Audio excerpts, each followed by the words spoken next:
cruising is something that you would say, give it a shot, give it a try if you haven't yet, because I'm one of those people that I kind of like making my own itinerary and agenda. I don't know why. I've shied away from cruises a little bit. So Yeah,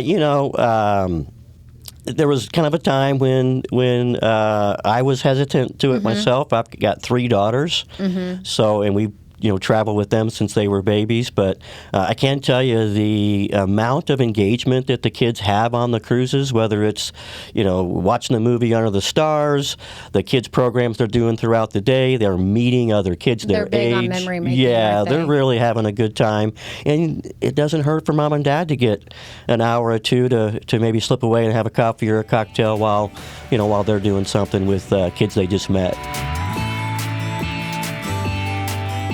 Hey everyone, thanks again for joining us for this episode of At Home with Emily. It's a podcast about creating a life you love. I'm your host, Emily Wood, and joining me today is Travis Paquin of 417 Travel, and we were just chatting about all of the amazing places that people are going right now and looking into and going this summer.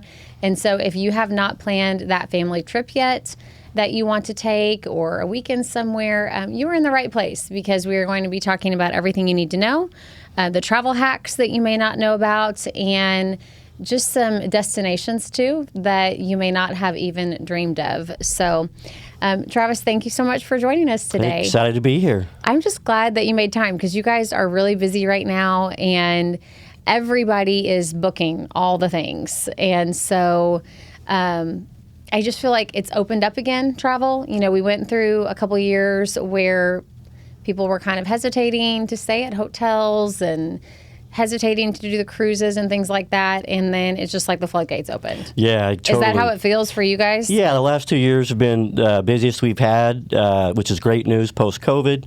I think the exciting thing is a lot of new hotels, a lot of new cruise ships, a lot of additions to theme parks like Disney. So demand's up, inventory is up, which has kind of kept the prices still really good. Yeah.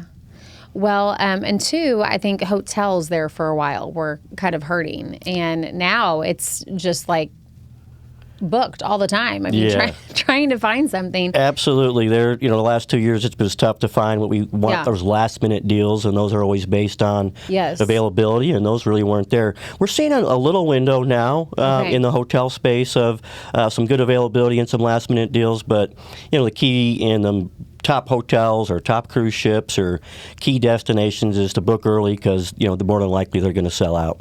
Yeah, and especially if you want a certain room and if you want a certain view. Exactly. And all of those things, you don't want to be in that situation where, what happened to my view and what happened to my balcony? And yeah, and we want to make sure you get the experience you want, and sometimes if you wait, you get what's left, and that's often not maybe the cabin you wanted or the resort you wanted. And most importantly, when you're traveling with families, those room categories with 2 bedrooms or adjoining rooms, they're really tough to find, and you want to get those booked in advance. Yeah. Okay, so obviously narrowing this down to one podcast was kind of challenging when we were talking about it. Yeah. But I was like, why don't we do international? Because there is all of a sudden more demand. People are going to Europe again, and going overseas, and even, the Caribbean and things like that. But there are some tricks to it, to making travel work. Me personally, I've done a little bit with my kids being young, and I always remind them, I'm like, Mommy was 35 before Mommy got to go to Maui, Right. You're a baby. Yes. So enjoy it. But there is a lot to it. Yeah, there is. Obviously, your flights, if you're traveling to some of these places, they're not going to be a one-stop flight out of Springfield. Your transfers to and from hotels. If you're traveling to Europe, we're looking at trains, sometimes trains, planes, and automobiles. Oh, yeah. Buses.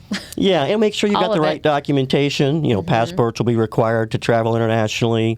We're going to want to make sure there's certain countries have some pre-check-in documents you got to do, visas, things like that. So there's a lot to it. So the best thing is to reach out to a local travel agent, let them work with you, work through the details, and they'll be the experts in helping you plan that and make sure all the I's are dotted and the T's are crossed. Well, I had a friend who was traveling overseas, and she got turned around because her passport was 6 months from expiring. And that never crossed her mind. She's thinking, yeah, I've got 6 months on it. It's great. Yeah, they don't make it easy on you because that's different by country. So sometimes it's 6 months. Some other places that's not a requirement, so it's always important to check. Yeah. We'll make sure to give you that information when you book with us. The airlines are great. If you get on the airline apps, they'll usually always notify you of any requirements that you might have prior to arriving to your destination. So read it. Don't just click OK. Yeah, read it, click through. And that's kind of a key thing now. Everything's moved to an app or a web page. So downloading your airline app, your hotel app, the cruise app if you're traveling there is so important. It'll keep you up to date on gate changes or schedule changes. We were just on a flight coming back from Scotland and sitting in Dallas, and our gate changed. And we got that text while we were sitting in the restaurant and was able to make that adjustment real quickly. And sometimes those gates can be a good distance from where they started. Yeah, sometimes you're taking a train to get to that new gate. So, yes, absolutely. And I'm always waiting on that coffee or that bagel and trying to get that in time before the boarding starts. So. Yeah, and we always try to provide you with a detailed agenda so you know exactly where to go, when to be there. It's always kind of a good idea to be early when you can to avoid lines and just make sure that you're prepared for each of those components of your trip. Because it's unpredictable. So talking about families, I have definitely seen a lot of friends. I myself have not done one yet. They're jumping on the cruises again. That seems to be the hot ticket. I know one family that has done multiple cruises in the last, I feel like they go every time school's on break.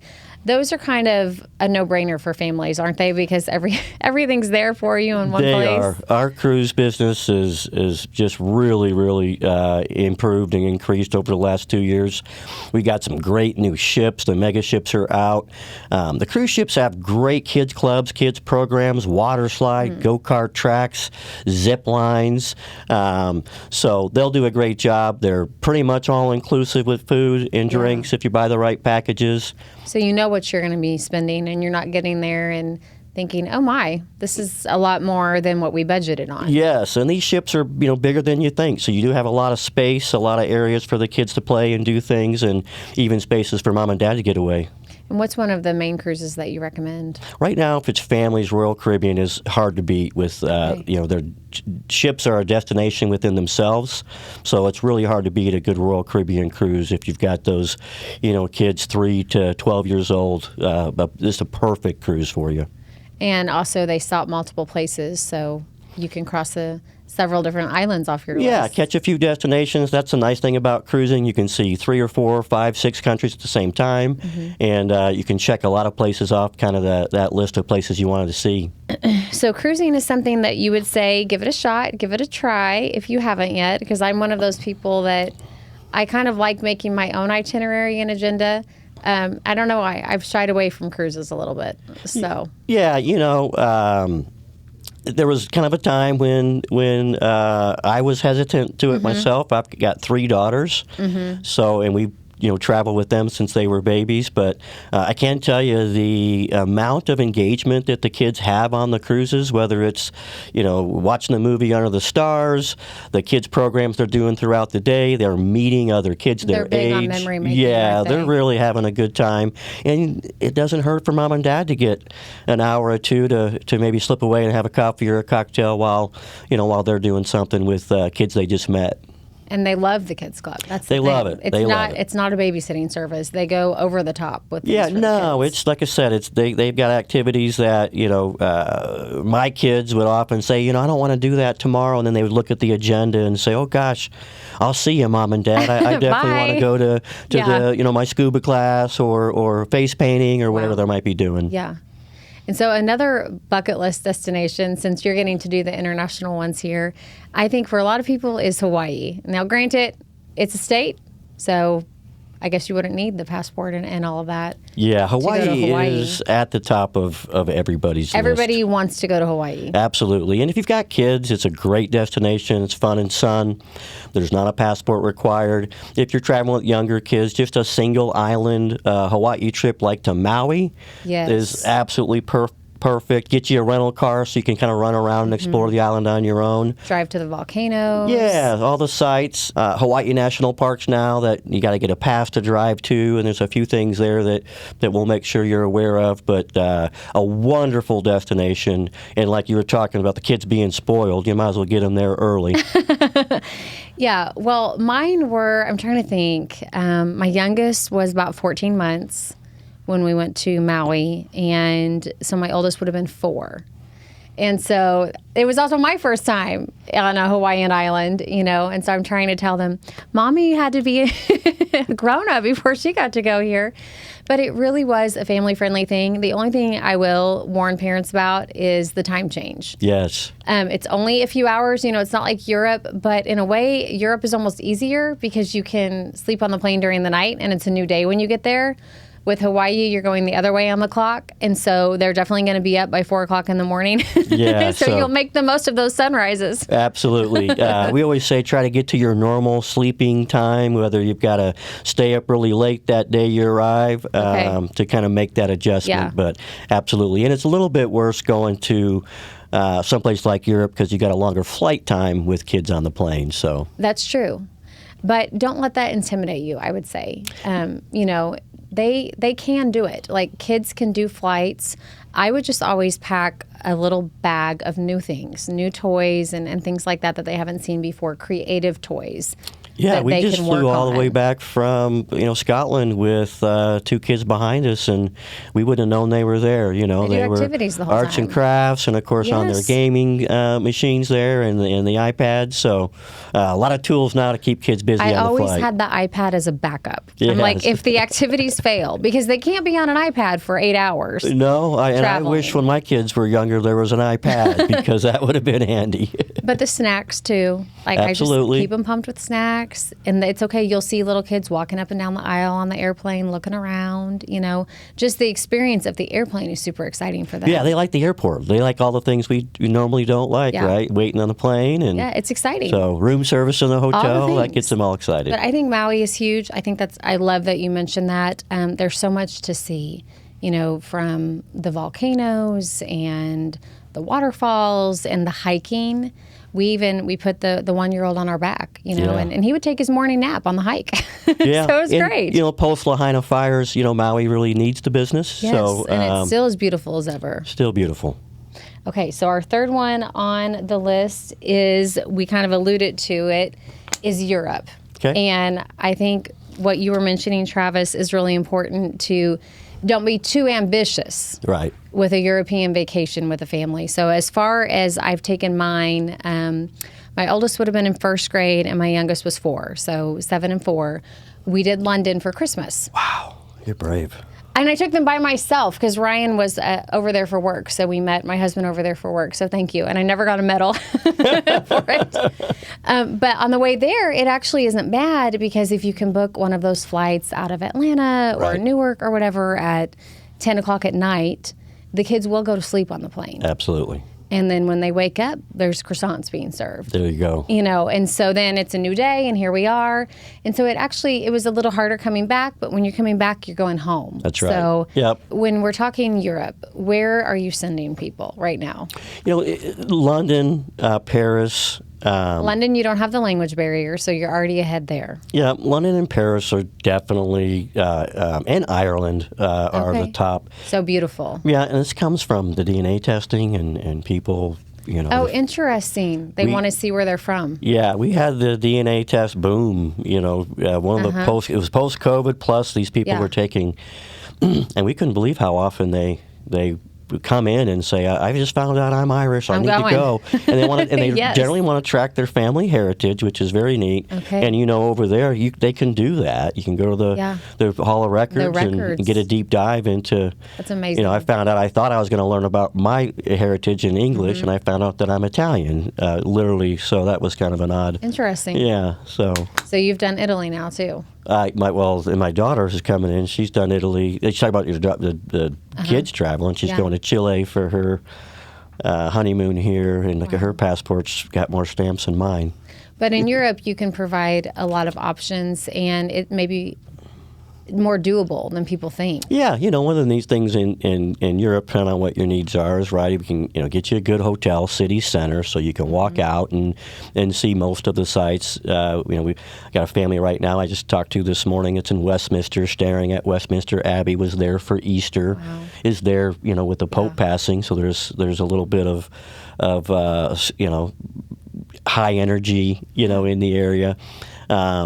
And they're just killing it, right? They've got the train passes and they're living their best life. They've just been everywhere. My son loved Big Ben. That was his thing. Oh, and there's a giant Lego store there in London. Yes. So that's a must stop. Absolutely. And they still have the old-fashioned toy stores and when we were just up things in that we don't have anymore. York, and they were buying ghosts. They've got a ghost store in York from the Harry Potter stuff, and they were, as Europe would say, queued up down the block to buy a ghost. So how long do you think that they should book a trip over there for? 8 to 10 days or so? A week is good with kids. Okay. You got they're ready to come day back. of travel either way. Yeah. So 7 days is perfect, especially on a single stop. You can get a lot done in London or Paris or Rome in 7 days. And usually kids don't so much want to walk into churches and museums as much as the higher energy. Yeah, kick through those things a lot quicker. Okay. And then the last thing that we put on the list is really talk about a bucket list and a dream item. And we've talked about it as a family, but it is a big deal, and that is an African safari. It is. There's, again... Kids need to be a little bit older, right? I mean, I could see that being... Personally, as a father of kids, I would make sure my kids were older so they generally appreciate kind of what they're seeing and experiencing. Like even middle school age? Or? Absolutely. Okay. For younger kids, it might be like driving through, the zoo. Exotic Animal Kingdom with definitely a different price tag. There's a lot of travel, involved in the flight aspect, and then the logistics once you arrive. Is that usually 3 flights at least? Yeah, at least. Just depending on where you fly from. Coming out of Springfield, it would definitely be at least 3. And we're blessed with Springfield. We can get you Springfield to one of the major, Atlanta, Charlotte, Chicago, Denver, and get you almost anywhere.